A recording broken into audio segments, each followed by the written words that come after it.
Et bonjour à tous, ici Altarian pour une nouvelle vidéo. Alors aujourd'hui on va pas se retrouver ni pour une review, ni pour un vlog, ni pour une découverte de quoi que ce soit. On va parler un petit peu d'infos sur Power Rangers, parce que j'avais envie d'en parler tout simplement. Il y a une chose très sympa qui est sortie, je voulais vraiment vous le partager.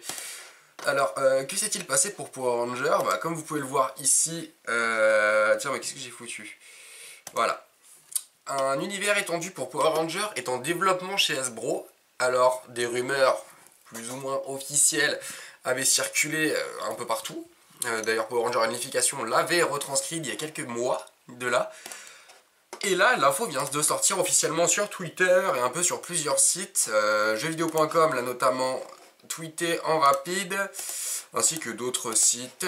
Deadline, un site américain qui en a parlé très brièvement dans une actu sur Hasbro en général. Mais moi, ce qui m'a surtout intéressé, c'est un article français qui provient de Comics Blog, qui est un blog assez sympa, qui parle pas mal et qui n'hésite pas à parler de Power Rangers. Donc, je vous propose qu'on voit ça ensemble et que je le lise avec vous. C'est parti. Alors, Netflix se paye le nouvel univers Power Rangers actuellement en développement chez Hasbro. Donc ce sera pour Netflix déjà, hein, forcément, le géant américain. C'est un peu le même système qu'Hasbro en fait, hein, ils veulent tout conquérir, ou Disney, toutes ces choses-là. Donc en développement depuis l'année dernière, le reboot des Power Rangers, développé par Hasbro via la société de production E1 ou Entertainment One, se passera des sorties en salle. Oui, voilà, à un moment il y avait les projets de sortir les nouveaux films Power Rangers, donc le reboot en salle. Étant donné l'échec cuisant du film de 2017 au box-office, je pense que c'est mort. Nous n'aurons plus jamais, voire pas maintenant en tout cas, de nouveaux films Power Rangers. Alors pour revenir un petit peu en arrière, je sais pas si vous êtes au courant, mais Power Rangers s'arrête après Dino Fury, enfin du moins ce qu'on connaît aujourd'hui. Donc Dino Fury, la saison finale de ces 25 dernières années de Power Rangers. On va ensuite passer à autre chose. Et pourquoi? Parce que Hasbro a racheté la licence et pensait qu'il fallait la moderniser un petit peu. C'est pas plus mal quand on voit la catastrophe des dernières saisons chez Bandai, ça éviterait qu'Hasbro fasse la même, bien que leur saison était quand même très sympa. Surtout Dino Fury. Donc, pensé pour opérer à plusieurs niveaux avec des formats de feuilletons et de films connectés dans un univers partagé, le projet sera distribué et produit par Netflix. Donc Netflix va investir l'argent, ça c'est bien. Netflix a l'air de miser sur Power Rangers, ça c'est cool. Un petit peu comme il misait, voilà, c'est écrit juste en dessous sur les maîtres de l'univers. C'était le premier exemple qui m'est venu en tête pour des vieux jouets, ou encore qu'est-ce qu'ils ont ressorti? Ils ressortent pas mal de choses, hein, Castlevania. Qu'est-ce qu'ils ont ressorti d'autre? Ils ressortent plein de trucs Netflix de toute façon. Donc c'est plutôt cool. Alors, on aura des formats feuilletons. Donc, qu'est-ce que ça veut dire feuilleton? Alors, pour moi, un feuilleton, je connais pas la définition exacte d'un feuilleton, mais c'est quelque chose qui a un début, mais qui n'a pas de fin. En fait, c'est fait pour sortir tous les jours. Par exemple, vous prenez Plus belle la vie, ça commence, ça fait 30 ans que ça existe, le machin, c'est toujours la même chose. Ou les feux de l'amour, c'est encore pire. Ça avance tranquillement, prenez plein de trucs hein, qui sont au format feuilleton, on pourrait dire Fast and Furious, Star Wars, c'est un peu des licences feuilletons, on sait qu'il y a un début, mais il n'y a pas de fin, il n'y a pas de vraie conclusion, voilà, contrairement à une saga, par exemple, comme Les Seigneurs des Anneaux, c'est conclu, c'est pas un format feuilleton, enfin, moi je vois ça comme ça. Donc ça voudrait dire que Netflix, le format feuilleton, est-ce qu'ils feront du coup des épisodes ou des films? Je sais pas. Des formats de feuilleton et de films connectés, donc il y aurait les deux. Donc des saisons comme on a ici, en fait, sauf qu'elles ne seraient pas bouclées, ni même coupées. En gros, c'est assez simple, ça fait comme les comics finalement. Parce que si on prend les comics, ça commence avec Mighty Morphin, et ça continue, ça part complètement en vrille jusqu'à arriver dans le multivers avec les Rangers de l'autre grille là. Les Rangers Cosmos, je sais plus comment ils s'appellent, j'ai pas lu les comics, une fois qu'ils étaient plus en VF parce que je comprends rien en anglais. Mais je sais comment ça s'est un peu passé après Dracon quoi. Donc Dracon n'était pas la finalité, donc juste avant même il y a eu Rita, après il y a eu le Black Dragon, après il y a eu Dracon, après il y a eu les Rangers cosmiques. Donc voilà, c'est un peu le format feuilleton, les comics, bien qu'il me semble qu'il y ait une grosse césure, donc celle qui servira de tome 0 pour Vestron. Ça peut être cool. Donc format feuilleton, on pourrait partir sur des épisodes je pense, étant donné qu'il stipule après qu'il y aura des films connectés, donc il sortirait des films, alors des films à la Netflix, en live action, en animation, on sait pas. Après moi quand on dit film, je pense pas à un film d'animation, sinon c'est précisé en général. Donc à voir ce que ça va donner. Après s'ils font des films, donc un peu à la Marvel, plusieurs films indépendants mais qui se connectent ensemble, ça peut être sympa. Ou alors vraiment faire une saga de films. Mais pour Power Rangers, faire une saga de films, faut y aller quoi. Parce que les gens ils s'en foutent de Power Rangers honnêtement. C'est pas ce qui marche le mieux quoi. Les gens ils vont voir un film vite fait parce que c'est sympa, mais les faire s'attacher à une licence. À une nouvelle licence. Surtout aussi ancrée dans le monde enfant, dirons-nous. Parce qu'encore, il y a des licences qui ont réussi à sortir un peu de l'enfance, comme Pokémon ou Yu-Gi-Oh! Mais c'est quand même costaud, hein. C'est des grosses licences. Power Rangers, c'est pas une licence si énorme que ça. Ouais, c'est comme si je vous disais que Bakugan, un jour, on va faire un vrai film pour adultes Bakugan. Ça va être compliqué quand même, je pense. Donc voilà, à voir. Peut-être en jouant sur la nostalgie de Mighty Morphin. Mais bon, en Amérique, apparemment, ça marche. Mais est-ce que... Je sais pas la situation en Amérique. Est-ce que ça marche parce que les Américains aiment Power Rangers étant adultes ou est-ce qu'ils ont la nostalgie de Mighty Morphin? C'est une question que je me suis toujours posée parce que les Américains sont chiants avec Mighty Morphin, ils font que du Mighty Morphin tout le temps. Et bien moi Mighty Morphin, j'en ai fait une overdose. Honnêtement. Donc à voir ce qu'ils vont proposer. Bref, on va avancer un petit peu la lecture. Le géant vidéo à la demande, toujours en recherche de contenu susceptible de concurrencer les autres belly gérants de la bataille sur le marché SVOD, investit une fois encore dans une propriété intellectuelle ciblée vers les consommateurs nés entre 80 et 90. Alors ça, est-ce que c'est Hasbro qui l'a dit, qui voulait viser leurs anciens fans, donc 80-90, soit Mighty Morphin, qui est d'ailleurs sorti après 90, non, un petit peu avant je crois, je me rappelle plus de la date de sortie de Mighty Morphin exact. Ou est-ce que là c'est le site qui le dit, qui veut toucher? Parce qu'en fait, le problème c'est que les gens ne connaissent pas Power Rangers. Pour eux, Power Rangers, ça n'existe plus. Alors peut-être qu'ils voient les jouer les gens, mais ils s'en foutent honnêtement de Power Rangers, ils n'en ont rien à secouer. Et donc effectivement, il pourrait toucher comme à... le film 2017 a été un petit peu vu, on va dire, par les mecs qui se rappelaient de Power Rangers et qui sont allés le voir, mais bon, la communication était tellement catastrophique que ça a pas suffi. Ou des mecs comme moi qui voulaient moi je voulais redécouvrir Power Rangers avec 2017. C'est là que je me suis remis à Power Rangers d'ailleurs, à l'univers. Enfin moi c'est plutôt grâce à Legacy War, mais ça c'est notre histoire. Donc ils veulent toucher cette facette. Donc ça voudrait dire que potentiellement Hasbro va effacer complètement ce qui s'est passé après Mighty Morphin et tout reprendre à zéro.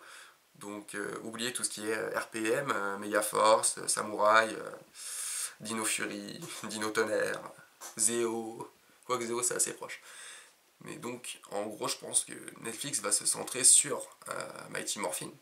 Du coup on va revoir plutôt un reboot de Mighty Morphin que de Power Rangers. Moi c'est ce qui me fait peur. C'est qu'on oublie vraiment tout le reste de la licence, les 25 ans de la licence, alors que quand même, Power Rangers c'est un univers ultra connecté déjà à la base, il suffit de voir Dino Fury, ou encore Super Mega Force, pour voir que tout est connecté. Là ça voudrait dire qu'on va retourner sur Mighty Morphin, on va donc retourner à 0, 25 ans en arrière. À voir. Moi je sais pas trop ce qu'ils vont en faire, mais je pense que ouais, on va se diriger vers du Mighty Morphin Plus en fait, on va faire un New Game Plus tout simplement. Peut-être reprendre à 0 et ressortir... je sais pas, peut-être d'autres saisons, ou à concept, ou pas à concept. On verra bien. Après, s'ils veulent ouvrir un multiverse, parce que c'est là un peu la mode, le multiverse en ce moment avec Spider-Man, s'ils veulent faire ça, ils pourront faire un multiverse avec les saisons qui ont été produites par Bandai. Donc je pourrais potentiellement retrouver mes Super Mega Force à l'écran. Ce serait cool. Alors, sauvetage d'éclair. Ah, tiens, je vais dire. Pourquoi sauvetage d'éclair? À la tête du département créatif de cette nouvelle franchise, Jonathan Entwistle, je sais pas qui c'est, était déjà bien placé dans les rangs de Netflix, sûrement, pour avoir développé les séries The End of Fucking World et I'm Not Okay for With This, deux adaptations de comics basées sur le travail de l'artiste Charles Forsman. Je connais ni les films ni les deux mecs qui sont cités, donc ça m'avance pas. Dans l'absolu, les projets relativement différents de ce que le public serait en droit d'attendre de la fratrie Power Rangers, ou encore que les deux séries se penchent déjà sur le mal-être adolescent. Ouais d'accord, donc ils ont pris un mec qui a fait des films sur les ados pour faire Power Rangers. Ce qui n'est pas con parce que Power Rangers c'est un peu... c'est quand même teen movie un peu. Surtout le dernier, 2017, c'était un teen movie avec un petit peu de super-héros dedans.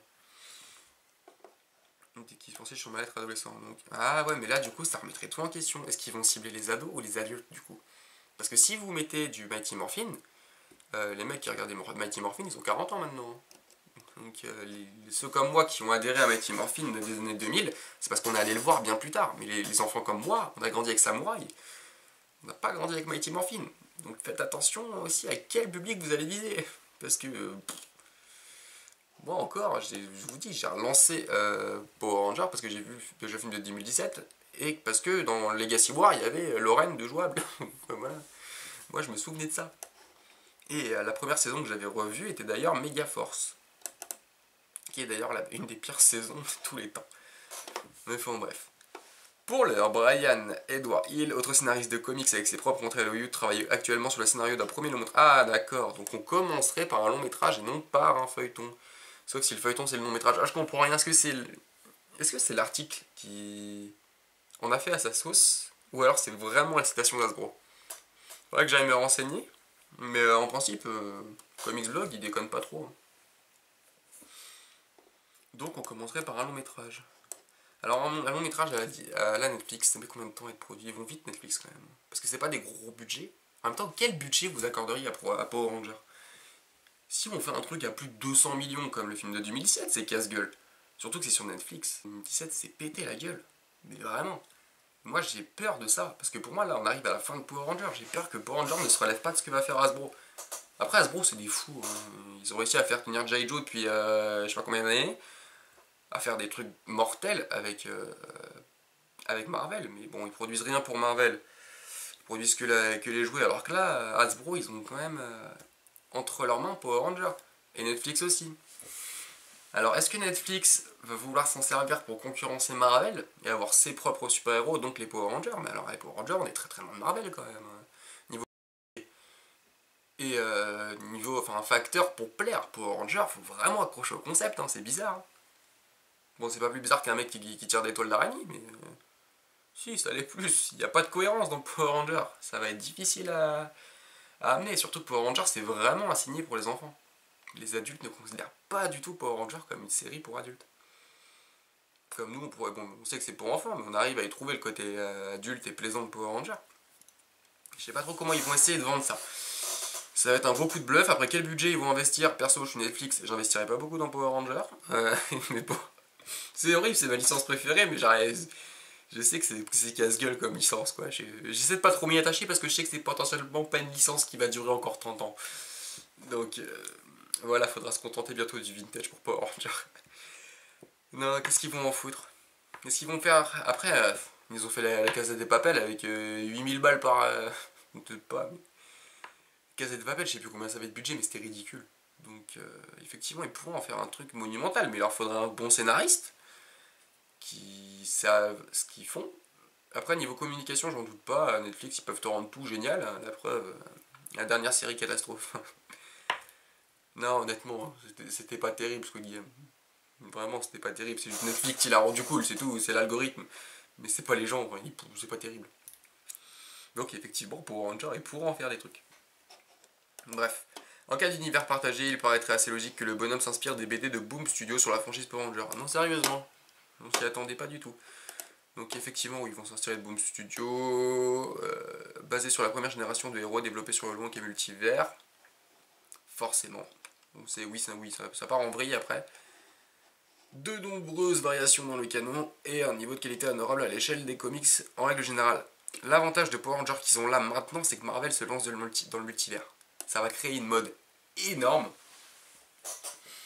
J'espère vraiment qu'ils vont le suivre. Franchement, c'est possible.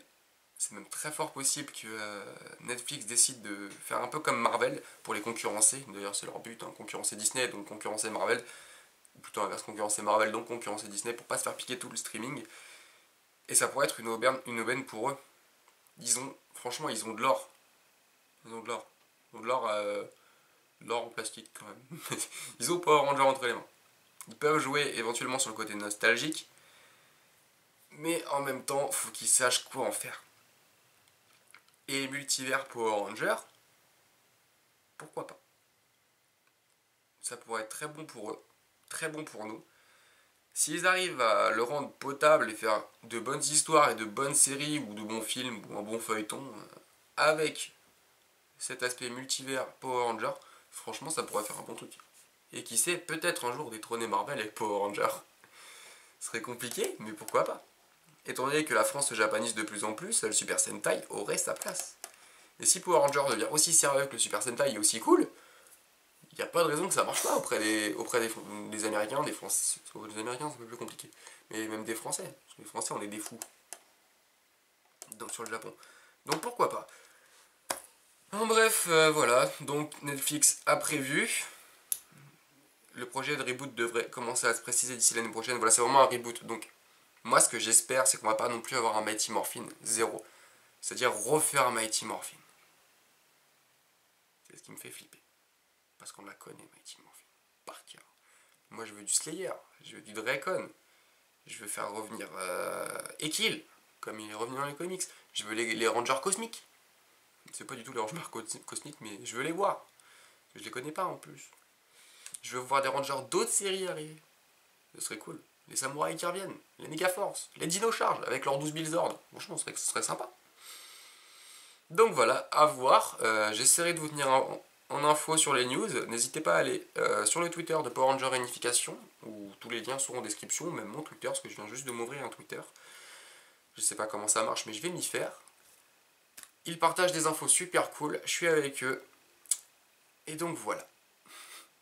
Allez, à bientôt, c'était Altarian, salut.